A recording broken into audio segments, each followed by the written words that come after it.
British Chancellor Jeremy Hunt is all set to unveil the spring budget, or as many would say, the cost of living budget for the British people.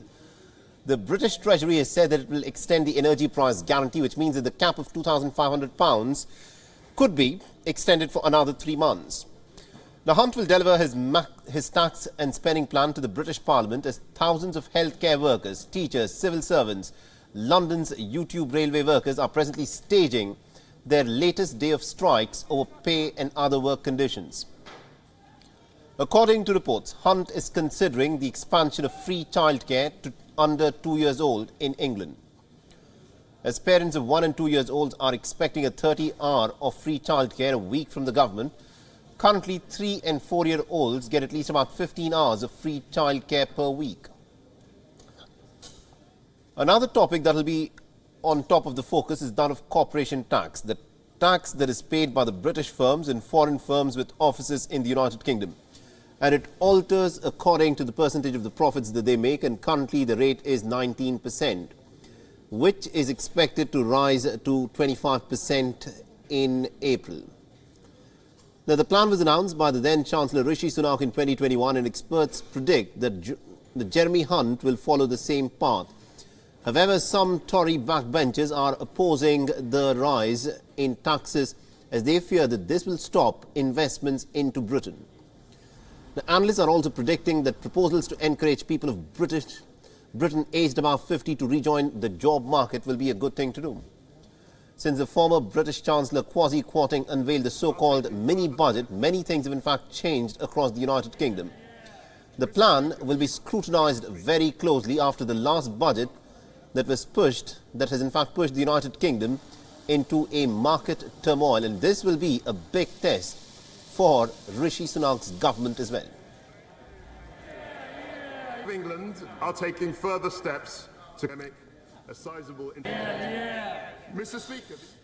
And also to give us more insights in terms of what this budget of course means, we're being joined in by our correspondent Alex Izat, who's joining us live in this broadcast. Alex, this will be a crucial budget for the British people. Tell us more as to what is expected.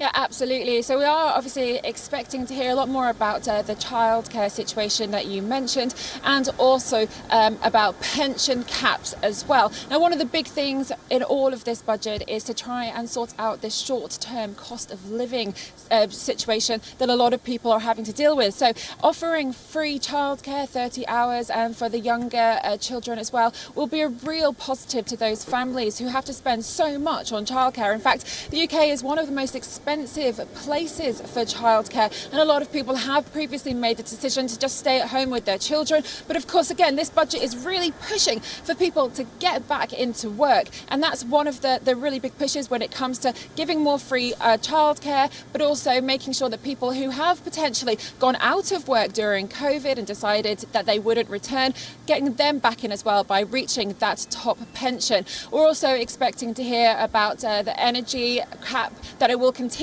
until at least June or July. It was meant to raise again up in April, but now it's going to be continuing until June and July. And also the fuel. We're hearing there's going to be a fuel freeze. It was going up 12p, but now it's going to be capped. And also we're expecting to hear other things that will also affect the British public. Generally, the alcohol duty is going to go up. And although that there's going to be a short-term benefit for the cost of living, I think a lot of the long-term benefits about growth in the country will be taking a bit of a back seat in this particular budget for spring. Absolutely indeed. And also my quick question to you is, one of the biggest problems that the British people at this moment face is the cost of living crisis. There are strikes that a lot of these workers are in fact resorting to because their wages, real wages, haven't gone up in many years. So will the Chancellor try and address the issue of these wages and also about the cost of living crisis in Britain?